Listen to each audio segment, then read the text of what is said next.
श्री कृष्णा प्रणाम। चतुर्थ भाव को सुख भी कहते हैं। माने चतुर्थ भाव के स्वामी को सुखेश कहा जाता है।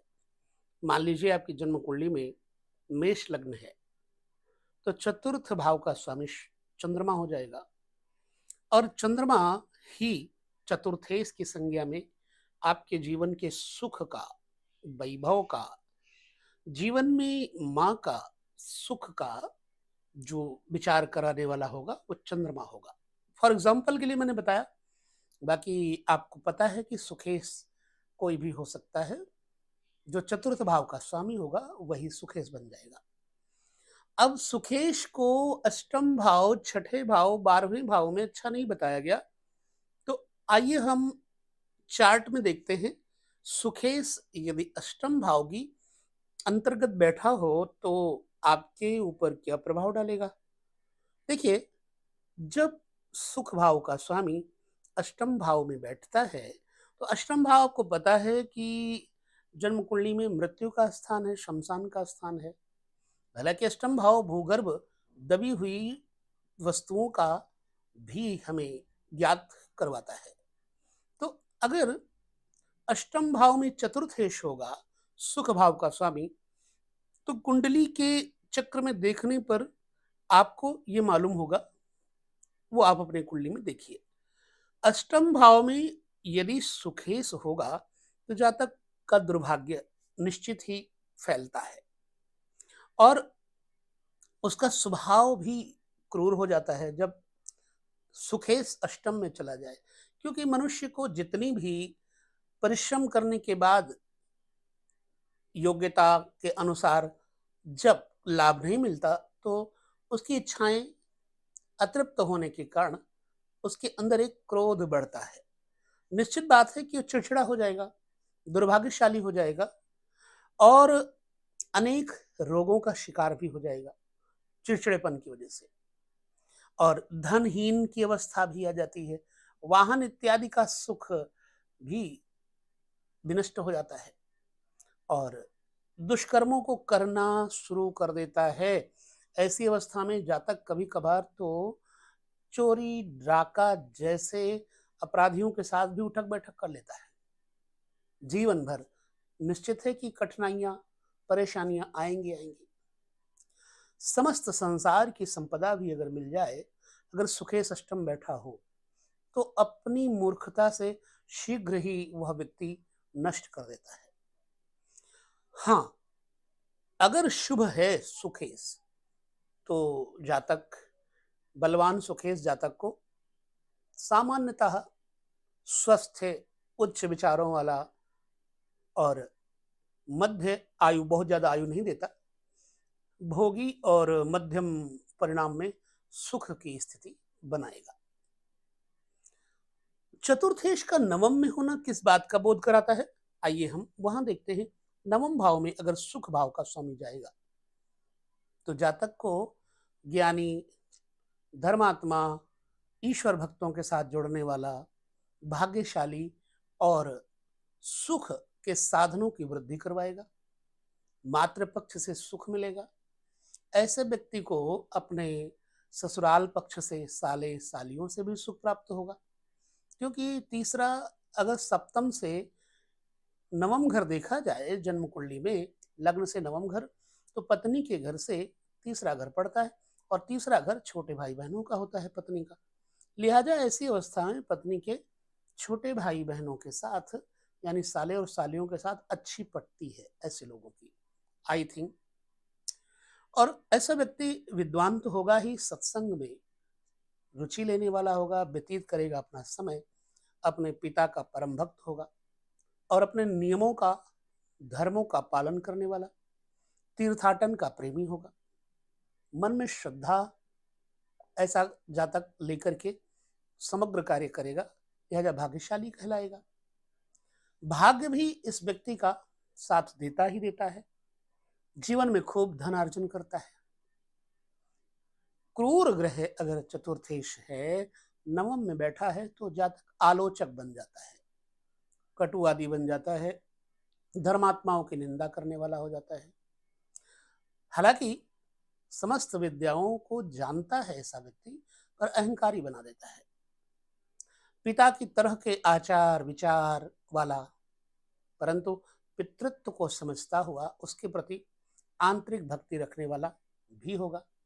सुखेश राज्य भाव, जो कि 10वां भाव है, अगर वहां बैठ जाए तो कुंडली में जातक का पिता एवं उसकी माता को त्याग देता है। जातक का पिता प्रायः ऐसा देखा जाता है, और अन्य स्त्री सहित उसका त्याग तो नहीं करता, लेकिन दूसरी स्त्री से उसके अवैध संबंध अवश्य होते हैं पिता के। कुछ स्थितियों में ऐसा देखा गया है। चतुर्थेश अगर 10वें स्थान पे होगा तो व्यक्ति के अंदर कर्म करने की, सुख भाव को बढ़ाने की जिज्ञासा, चेष्टाएं प्रबल होंगी। व्यापार, बिजनेस और सर्विस में इस व्यक्ति को लाभ और सुख की प्राप्ति होती है। अगर सुखेश आमदनी के घर में बैठा हो, वाहनेश भी कहा जाता है, चौथा घर वाहन का भी कारक होता है, तो वाहनेश होने के कारण राहु से संयुक्त अगर है कहीं, तो जातक को राजनीतिक क्षेत्र में खूब उन्नति करवाता है। अगर बुध से शुभ संबंध करता हो चतुर्थेश 11वें घर में, तो जातक अच्छा व्यापारी बिजनेसमैन होता है। अपने कारोबार को, बिजनेस को चारों ओर फैलाता है। साधारण बली हो सुखेश, तो जातक को राज्य में नौकरी प्रदान करता है गवर्नमेंट से, और जातक को नौकरी से ही पूर्ण सफलता प्राप्त होती है, उच्च अधिकारी बना देता है। चतुर्थेश आय भाव में जो होता है ना, तो जातक के एकादश घर में होने पर पिता और बड़े भाई का परम भक्त होता है, और शक्ति भर, भक्ति भर, अपनी सामर्थ्य भर भाइयों की, पिता की ये मदद करता है, और धन की उसे कमी नहीं होती, और परदेश में इसका अधिक समय व्यतीत होता है। ऐसा जातक स्वधर्म आचरण, अपने धर्म का पालन करने के प्रति अगाध श्रद्धा रखेगा, जीवन भर बीमारियों से रहित भी रहता है, माना बीमारियां नहीं होती। चतुर्थेश अगर सूर्य से शुभ संबंध बनाकर के 11वें घर में बैठा हो, तो जातक प्रसिद्ध लेखक होता है, और ये व्यक्ति दान धर्म करने के साथ साथ पारिवारिक जीवन भी सफल और आनंददायक व्यतीत करता है। क्रूर ग्रह अथवा पाप आक्रांत सुखेश अगर बैठा है 11वें भाव में, क्रूर ग्रह से संबंध करता हो, पाप ग्रह के साथ संबंध करता हो, तो जातक जारज होता है। जारज का मतलब समझते हैं?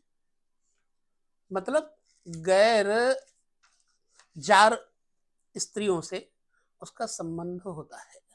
दूसरी चीज, जातक स्वयं पर अपने पिता की संतान न होकर के पर पिता के संतान कहा जा सकता है।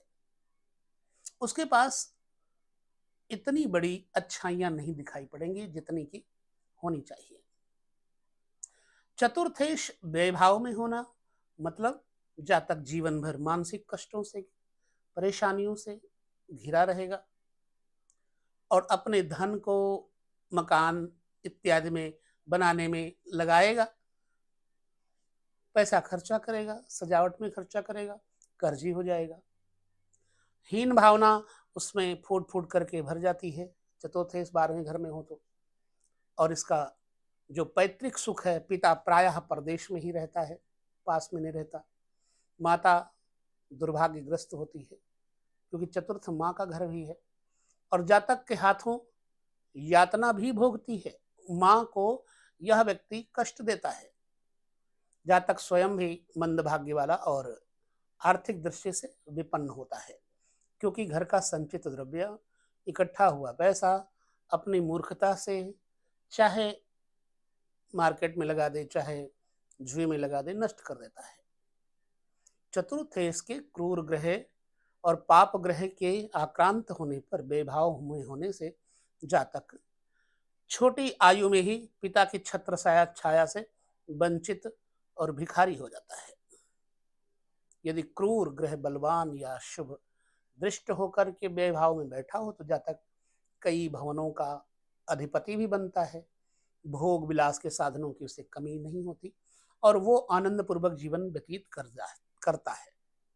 चतुर्थेश को इस प्रकार से हमने अष्टम से लेकर 12 भाव तक आपके साथ जो प्रस्तुत किया फलादेश, कुछ संग्रह करके और कुछ विचारों के, कुछ अनुभवों के माध्यम से, तो आपको इससे कुछ मिला जानकारी तो हमें फिर कमेंट जरूर करिएगा। यहीं पर विदा लेते हैं हम, आगे चर्चा करेंगे। जो चतुर्थेश के बाद सूर्य पर ही अभी हमारी व्याख्या चल रही है। सूर्य पंचम भाव में अगर होंगे तो जातक को पुत्र संतान इत्यादि के बारे में क्या फल देंगे, देखना मत भूलिएगा। तो इस वीडियो में इतना ही, विदा लेते हैं। नमस्कार, जय श्री कृष्ण, प्रणाम।